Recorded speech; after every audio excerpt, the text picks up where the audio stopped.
So here we are, Bootstraps and Blueprints. You call it deja vu. Deja vu, without a doubt. We are starting something new at High Plains Technology Center. I'm Taylor Burnett sitting with you. Got our first guest, as you can see. I mean, two faces made for radio, not for video podcasts. But we came to with this idea. Mr. Holt liked the idea, and so we're going to try to run with it. Cool thing about it is, you know how career tech, what are we? Hands-on, real world. This is going to be cut, edited, produced, all by the multimedia program. Kudos to them. They're going to have different leaders at different times, and they're actually going to be learning what this is like. And that's what we're kind of doing while promoting ourselves and talking about ourselves. Yep. Two things that we don't shy away from at times, right? Yeah, it's easy to talk about High Plains. Without a doubt. So we're going to go through a series of questions. We're going to do a trial run. Leanne came to me, and Miss Meyer came to me and said, hey, let's do a trial run. I go, well, let's throw in Mr. Holt. She got a little bit nervous at that point. You make people nervous. I don't know. Why do you make people nervous? Honesty makes people nervous, Yeah. I guess. It's that Hobart-driven part, western side. So we're going to go through, and I'm going to ask you some questions. Beauty is we know each other all too well. That could get scary. See how this goes. Keep it between the lines, right? There we go. So that will make Ms. Meyer happy. I hope so. Yeah. That's all the really end result is with this, right? Yeah. So when you first stepped into your superintendent role, what was your vision about where the school could go? Because you'd been here before, and stepping in the schools would go back 14 years. Stepping into career tech pretty much spans a lifetime in terms of growing up on a family farm and mom and dad teaching. Both of them being teachers. Dad actually taught industrial cooperative education, and that's where kids went to school half a day, worked half a day, is right through the school, through the public school comprehensive program, but was a career tech program, vocational education program at that time, and then growing up through 4-H, FFA, teaching ag for 8 or 9 years, and then going over to the tech center at Northwest Tech at Alva and working as ag business coordinator. I'd seen it from a lot of angles. I tell people all the time that I student taught at Adair, Oklahoma for 12 weeks. I guess that's what they send you out for. And I did that, but I student taught every night at the dinner table. And a lot of that was, I think ironically, all that stems to kind of my background and where my vision is that Mom would talk about, fourth grade students that she had and things that you would see that were falling short or the things that weren't in place. Sometimes that's a demographic, socioeconomic type thing. Then sometimes it was, just a kid needing more type thing, and needing a teacher that really got them and maybe on the outset everything was seemingly normal, but then the kid just struggled for some reason, and then mom, getting up at 6:30 in the morning, being at school for extra help with those kids, and then later on, then likewise dad at the other end of the spectrum, seeing the ICE deal and kids going to work, going to school half a day, work half a day.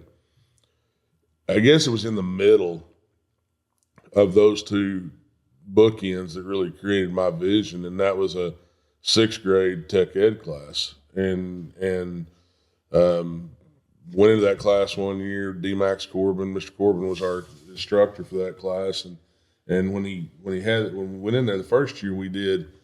The best math problem I ever did is I designed a house and then had to go back and reconcile that house and go back in and figure for every 3/4 inch sheetrock wall, every 3.5 inch 2x4 that was in there, that takes out space out of that outside perimeter and your actual square footage. And you had to reconcile that back to the actual living square foot. To the space the toilet took up, the space that vanity took up. Man, this makes so much sense because I'm connecting some dots now with you. Yeah, and how I think. 50-year-old man. Probably how I think, which is a little weird. But anyway, did that. Then also another huge project in there that was the Metric 500 CO2 car deal.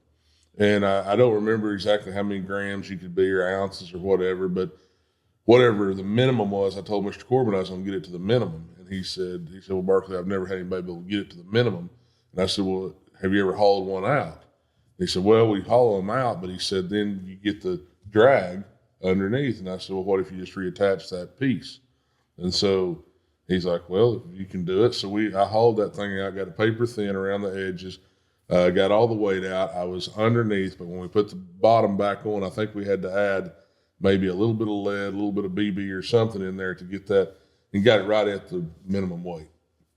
Anyway, fast forward, I win the Metro 500 deal. That's back when all of Southwest Oklahoma went to Southwestern, and probably some of Northwest Oklahoma too that day. And we would all show up there, and you'd race those cars, and I won that thing. And that was a big deal. You had to run like 6 or 7 times to win it, and I won it. Way big deal, honestly. But the biggest thing was I sat in there, and I remember getting off the bus. I was 6th grade. Mom and Dad, they didn't drive us to school. That was not going to happen. You rode the bus, so you learned character, and you learned how to deal with people, and that was just their thing. And so, and I really do believe a lot was taught on the bus. But anyway, went in there, and on those bus trips, you'd get to school. Well, I'd be there 20, 30 minutes before school started. That's just the way the bus routes ran. And I would go over and work on that car before school. I'd go eat lunch real quick. I'd run over there. Really, you don't even know that that's developing you later on. And back to the vision of this place, what I saw is that connection through that. Then my FFA experiences, learning to public speak, learning to judge, learning to make decisions, all those things then played into, and then as an ag teacher, obviously saw every day that young people's lives are changed, and they come from so many different paths. Some of them have every opportunity in the world, and they need to learn to not be spoiled brats. And then the ones that come with not as many opportunities, they have to learn that it's not going to be handed to you. That just because your neighbor may have it, they've probably worked pretty hard for it. Somewhere generationally that's happened. And so coming to the tech center, I just saw like there's this huge opportunity for that. But let's go back. We had lost the shop classes. Me and you've talked about that several times. The shop classes are gone, and that. So the vision, the idea of getting people certified, I said we've got to go back and provide that because it's not there. So that provided for TAP. We then have opened up our daytime programs to allow students to career explore, just like they're doing today. I mean, we've got 4 or 5 students out here running this podcast, different tasks, some doing sound, some doing cameras, some doing still shots, and all those things. We need more lighting to make us look better, though. We need different pictures. I'm sure they can just throw a meme over me and be good, but the reality is within a task or within a discipline of multimedia, there can be 5 or 6 jobs there. And what one may think they want to be the sound guy and then figure out they really like the camera. Same happens in auto, diesel, everything we do there. And so we open that up. And then the next step to our vision is to take these post-secondary type opportunities that our students don't have out here. And let's run that. And just as recently as yesterday, we had a really good visit with some of our legislators and just talking about our kids have to leave and drive 2.5 hours to go to a 2-year institution. They have to go what is 4 hours to Okmulgee Tech to get this opportunity that we want to provide right here. And that's the completion of the vision. It's a long shot, but with the addition of Alexander's donating that building, it's really perpetuated that. Moved your cheese this summer, and what you're doing now is going to get that. But that's a long answer to what the vision is. But the vision is that kids can do something right here. They can get their education from pre-K all the way through career tech and college at Northwestern and stay right here in Northwest Oklahoma. And like you and I, we said this week, if a kid leaves and a kid goes to a different place, getting them back is a little bit They fall difficult. in love. Yeah. Yes. That's just the truth. I mean, and they get away, they fall in love either with the place or a person, and they're not coming back. And the reality is, guess what? Somebody from other places, Maryland, I can go through a list of states that I know have happened recently, Maryland, Kansas, Virginia, of people that I know that live out here, Florida, that have come out here and they fall in love with this place. So grass is all, we always say grass is always greener on the other side of the fence. That is a complete, that's not the truth. We all know that. As you get older, For sure. the grass is just as green on the other side of the fence. It just rained on the other side of the fence that day, and that's how life takes you. And if you want to make a place great, you got to invest in it a little bit with your own Absolutely. self-worth. Absolutely. Yeah. We're not gonna see, everybody wants to holler about quality of life, and I agree with that. But you're not gonna see that increase to get a population. If a mall is your idea of quality of life. Yeah. To me, it's not. No, that's why we live here. That's right. Yeah. So, if someone asked you to explain why HPTC matters to our communities in one sentence, which I know is a difficult task for you to say one sentence. I just asked you one question and it took 6 minutes. Yep. But what would that sentence be? That HPTC would be the catalyst or the educational institution that can totally help retain our students in our communities and turn this population thing around. Love it. That's how I see it. And, like we said the other day, if our passion doesn't come through, then what are we doing? And it's not our passion for our self-worth and everything. And if you wake up in the morning and don't want to go to work, then you need to quit doing what you're doing. For sure. I've never, since being at High Plains, I'm not gonna lie, I've had those days in other steps of life, without a doubt. but I've never gotten up one day and thought, man, I dread going to that place. And that's the God's honest truth. I think about that often. Is that am I tired? Yes. Am I exhausted? Am I tired of people? Lots of times. It happens. Am I tired of selling? And, we just had the legislators here yesterday. Am I tired of continuing saying 3% of your state budget, less than 3% of that goes to us? And I don't know what else I need to say to you about what we're producing. Try giving us 6% and let's see what we can do. I get tired of saying that, but I never get tired of the job. Gotcha. No, without a doubt. It's the stories, the student success stories. That's the big driver. So at High Plains, we serve both youth and adults. How does that mix strengthen High Plains Technology Center as well as career tech as a whole? Oh, I think it is. It's really everything. I think it's unique to us. There's not another post-secondary institution, I've said this, that gets to see a sixth graders excel and become high school students and then go on to post-secondary and achieve their goals. Just met a young man yesterday, the deputy sheriff here, and he started our auto program, went to the Marine Corps, and then come back and he's here. You lose track of those kids. You recognize them. They're bigger, they're more mature. You don't want to pick a fight with them. But it's cool to see, and I think that's something we get to do that not every other there's not another educational institution out there, entity, whether you talk about tiers or whatever, that gets to do that.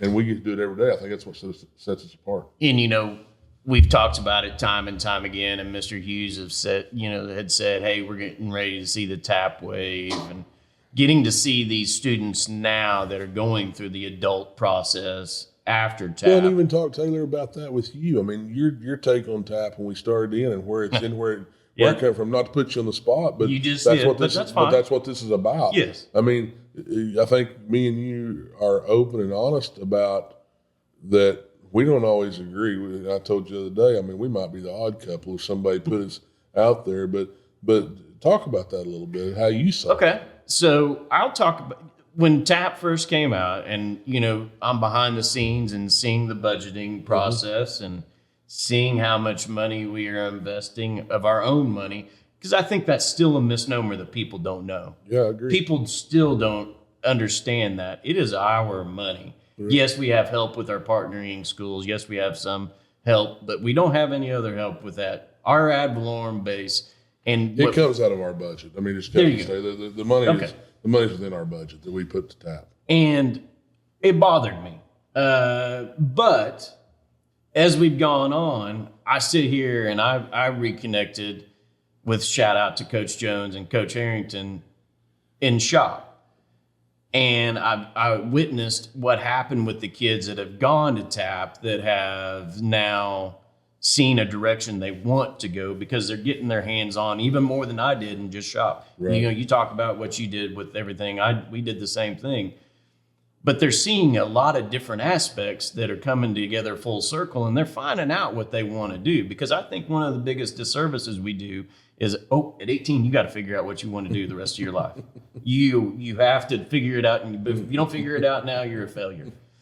And it's stupid. But everybody's seeing all these different things and these different avenues that they can do. And Barclay, I mean, I've talked about it with you, and I'll talk about it now. It's well documented now. My divorced family, my father lived an hour and a half. If it wasn't for shop, I wouldn't have known what to do with a lot of things. My wife still says I can't do a lot of things handyman-wise, but I wouldn't have known what to do to be able to accomplish these things and do these things. You got to be the one. You got to give them that light. And that's what we do, and we're starting it at TAP. We're giving them that direction, and I am all in. Well, now. And I think it's just funny how we evolved through that. And I was just talking to legislators yesterday when they were doing this tour in the bus, and the speaker was here and talking to the Speaker of the House about it and saying, like something we take for granted out here is, I literally will say, well, they get exposed to 10 programs. Well, the harshest of reality is that health embodies 17 different majors. So we don't think about that when we're selling it. Multimedia has more than just one major. Yes. I mean, videography, all the other things that are there. You don't realize that these kids really are getting probably exposed to 50, 60 different careers. Without a doubt. And that's kind of cool. I mean, and, like we've talked about, you got to build your own and grow your own, that entrepreneurial aspect as well, because, the quote on robots, glad my kids grew up when they did, see a need, fill a need. Yep. That's what always sticks with me. Of course, that's my entrepreneurial spirit and my business sense a little bit, but there's opportunities. Yeah. If these kids don't see the opportunities in our communities and the ability to do something like that and fail and be okay and try again. You talked about your dad and if you believe if we said as a school system or a career tech and believe that we see that it's not happening, and we can either, like you said earlier, you can either take it on as your own and make an effort at it. I'm not saying we fix it, but you can either make that effort or you can sit around and wait for it to it's definition of insanity, any way you cut it. We're not a silver bullet, like you always say. No, we're not. But if we don't try, then what's our worth and what Absolutely sleep at night? So Northwest Oklahoma has unique economic drivers, as we were well aware of. Oklahoma, oil and gas, wind, ag. We're stuck in the iodine capital of the world, really, in the United States. And industrial. So how are we staying ahead of those those industry needs? Well, I think the final piece of our puzzle, I guess my tenure would be, I would be, if we accomplish that, then I guess at that time, then I know it's time for me to move on and let somebody else take it. But if we get to where on this post-secondary path that we're headed to, the way we're built in career tech, we've always been able to pivot real quickly. What I've got you doing and what we're looking at is to get into those heavy duty equipment, dirt work. You're hearing breaking news right here, folks, by the way. Specifics to HVAC, the trades, plumbing, electrical, things that we can parcel out that are, and these are all things needed. Within the ag sector, drone stuff, GPS stuff, things that are, if you take our corridor up here, it's ag and it's energy. We can cut all the other. We can enjoy our conversations about what might be, but the reality is what you have is what you need to build around, in my opinion. And what we've done within our daytime programs within TAP is we've taken what we are, what we know. We haven't gone on some newfangled route. I've seen that happen thousands of times. I've seen it fail thousands of times. And where you can stay with what you know, and then let's utilize multimedia then to augment that. let's utilize the technology, the coding that kids can do, and augment those two industries. And then our kids know those two industries real well. They know we broaden those out. We work within those. And just as me and you talk, industrial maintenance, those things are things that they spread. I've heard you talk about it with wind. Those kids get 21 certifications, but those 21 certifications can be utilized in any industry. Yes. They're never losing that. That's not something confined space is not something that is completely monogamous to the wind industry. Electricity, hydraulics, mechanical drives. I mean, novel thought, guys, but hey, it doesn't matter what your title is. I mean, your degree, my degree. I'm an ag ed teacher, and that's my degree.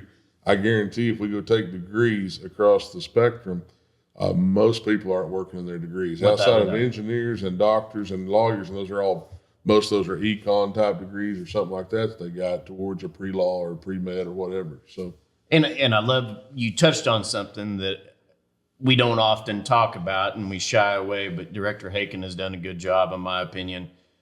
We don't have to go after the newfangled thing all across the state, all across the district.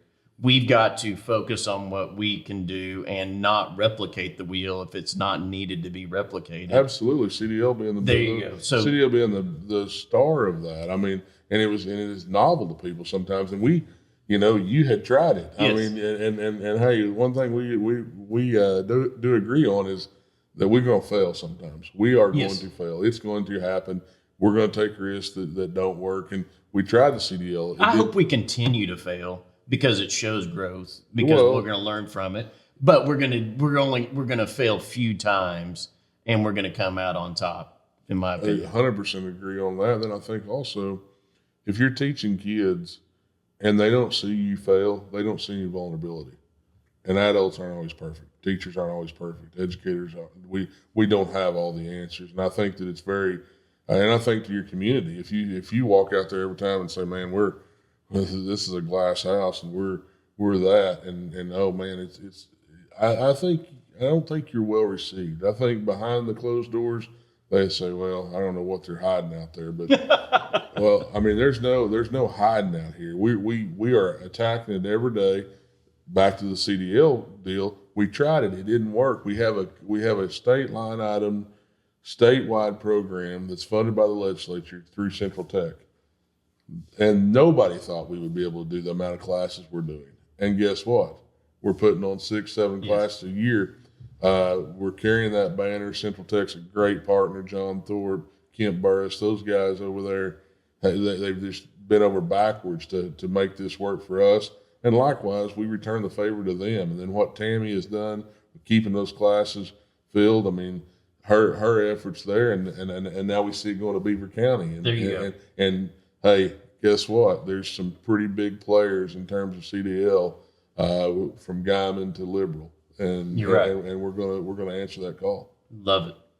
So employers often ask for soft skills, quote unquote, along with the technical training. How do we balance that?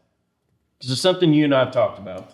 I think at the end of the day, I very rarely, and I've said this 90% of the time, when I'm talking to employers, it's the first will be give me somebody that shows up on time, can communicate with others, and won't steal from me.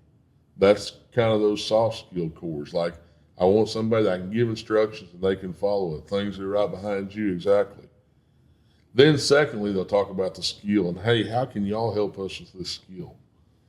I think that how we balance it is it's integrated into our programs. That it's not hey, I'm going to go and me and you have this discussion quite a bit. I believe at a certain level of your maturity professionally, then leadership programs are good for you. But I think to take a group of kids, students, and put them into strictly a leadership program, you may not see as much movement as you do if you teach leadership every day. And leadership is showing up on time. Leadership's working when other people aren't looking. It's being there late. It's going in on the weekend. It's doing the things it takes to be ahead of the game, not the things that everybody says, well, if you're a leader, you can stand up and speak in front of people. I know a lot of people can talk in front of people that are terrible leaders. and because they can tell you what to do, but when it comes down to it, they're not going to grab the shovel and do it. And that's and as you grow in your profession, you make those changes. But we integrate that. I actually got an example of a teacher years ago that was struggling with that because she had like 80 hours built into that major. She said they need more than 80 hours, and I said, well, then why don't we spread that 80 hours over the 20 weeks? Let's give 4 hours a week of that. Then it's happening all the time. We started changing that mantra. We started, and a lot of times they just that takes working with them. It takes working to embed it. It takes the knowledge of maybe the student that struggles with attendance needs to be the one taking attendance every day. Then they have a responsibility. Then they understand somebody's got to see that people aren't there. And what I love about TAP, it's this soft skills are starting with 100%. that. When we had the legislators here, the way Ms. Goss, hey, shake hand, look me in the eye, right off the get-go. I think it's crazy like this. I think if you took, and it's that simple. It is that simple. I think if you took all of our socioeconomic, demographic ills that we all talk about all the time behind closed doors and sometimes in the public, if you took soft skills and you embedded being on time, getting up, being responsible, having integrity, 90% of the struggles would be fixed. My old mentor, rest in peace, Bob Funk used to say, you're ahead of 80% of your peers if you can show up, you can pass a drug test, and you can pass a background check. Yeah. Those three things. I always told my kids, and it's proven true. I mean, we're seeing it with our WIND and CDL kids. I told them I've got 3 at the house, and 2 of them have graduated and gone on. But I said, you guys are going to make 6 digits, and it's simply going to be because you show up and you go to work. And we're seeing that. We're seeing that with our CDL kids. We're seeing it with our WIN students. We're seeing it LPN-wise. The number those kids are making now, and everybody will say, well, it's, inflation, yada, yada, yada. I agree. I'm not going to disagree with any of that. And it takes a lot to make a living. But I really don't want to try the alternative. So, I mean, if it's as simple as showing up, shut up, and get to work, I think I'd probably try that because those aren't hard skills to do. Once again, be the person that people want to work with. Be the person that people want to work. They want to work. You want to work for. It's not going out of style. No, it never will. It hasn't gone out of style. And I think, I teach generational things. I think that the world, I would kill right now to be a little bit back into shoes when I was younger, just to push forward because, boy, you put me a little bit back and now won't shine probably even more a little bit. So. Yeah. All right. So what's something about HPTC that most people outside the school don't know? I think that I'm going to take kind of an employee route on this. I think when I hire employees at High Plains, a lot of times they have seen how well we work together. They see that, quite frankly, our people show up. If I need, and I'm the world's worst at this, but I've got the kind of staff, the kind of people I hire that I've inherited as well. That if a job needs to be done and we're 5 minutes out from it, you got them there. And they get there, they get it done. They step up all the time. But I think when people come in, sometimes it's kind of funny that I think they think, well, the nice buildings, the clean lawns, all the things that from the outside you can see, they think that happens because we have this massive amount of staff. and it happens because everybody's, we've got somebody, they come in and this bunch is busy. I have people that come in and literally, they'll come in a month later and say, I lost 7 pounds last month because they're working. But you know what? More people want to do that job now that you've brought that into fruition. Yeah. My mom always said, misery loves company. And I think that, when you talk about if you're sitting around doing nothing, you get kind of miserable. it's a good school to work at. It's a good institution to work at, but it's not. You're not going to sit here and do nothing. It's got you going. That's something I think from the employee, and maybe something from the outside people don't see. I think something they don't see on the inside is that, and they outwardly do probably over time, and our local community does, but probably abroad in terms of career tech, just how it continues to change lives. And it's those little things with students and stuff that, the biggest win for some of these students, just tap fair out at Beaver when they did the tap contest and did at the county fair, the tap Olympics. I had a teacher from Beaver text me and they said the student had gotten third place in that, and they said he could have won the Olympics, and they didn't think he'd ever won anything. And sometimes when you see that happen for him, that just lights up. It's life changing for him. Everybody loves a comeback story. Everybody wants to root for the underdog. And I that's what probably seeing how we have changed lives in CNA, CDL, LPN, CMA, WIN class for those adult careers, so to speak, and even the full-time programs. Once again, that's what will continue to drive us, I think. Oh, 100%. Well. I just think, and that's the stuff that probably it does get seen more when they actually have that culmination of a career and like that. But man, the little stories all the time are the ones that we get daily, and it's kind of a front row seat to something really, really cool. Yes. Some people might want to go see a really cool concert. I kind of get to see that concert every day, and that's kind of what drives me. Yeah, I still like to go to concerts. So that doesn't surprise me a bit. We're going to wrap up. This is something I wanted to start. Okay. So we've got those better conversation cards, or some of these cards as well. That came from the bombing. So it's something I learned in Leadership Oklahoma. I love these better conversation cards, or I have some of these other conversational starters. So do you want to do one? Absolutely. You draw one, and I'll draw one. Absolutely. Pick a card, any card. The top card. It's easy. Okay. What unique thing about yourself is your favorite? Well, that's the reason I drew the top card. Man.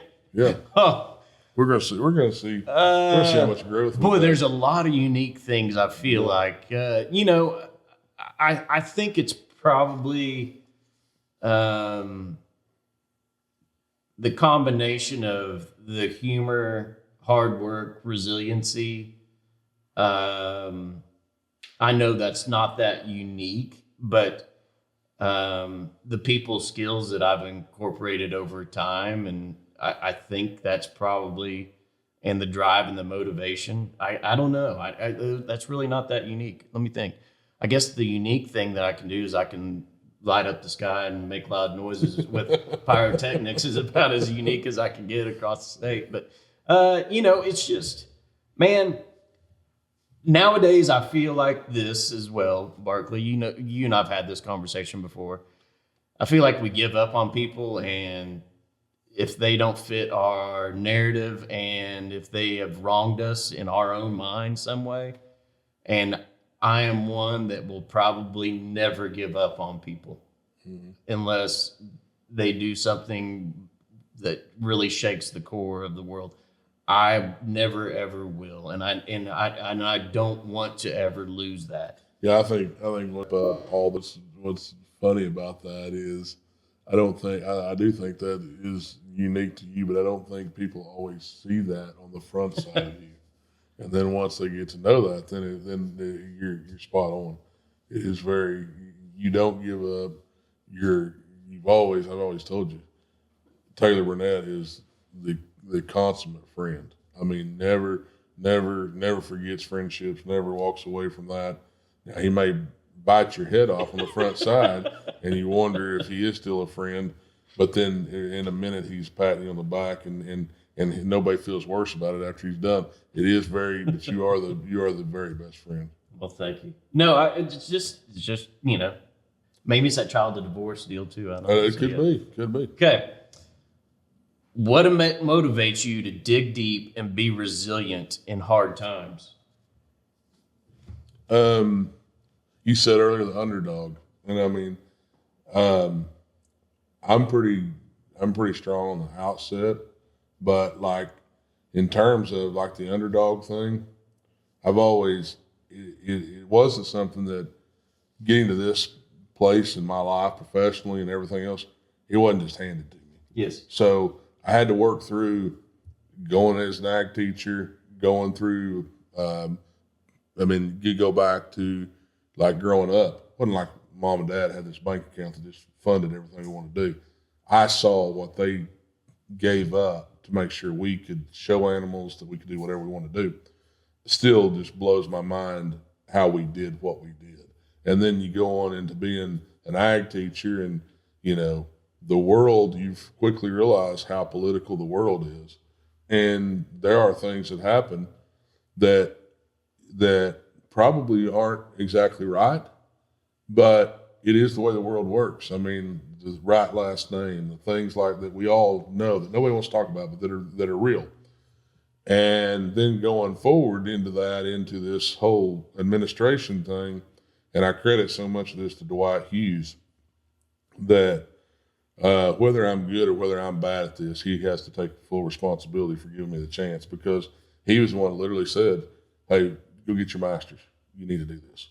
And then from that point forward here, and then he goes to Austria and says, "Hey, you need to take this." And I'm like, well, I don't know if those other 5 people want me, so I guess we'll find out. And just like that motivates me. It has always motivated me. And I may not, I don't dress as neat as everybody else.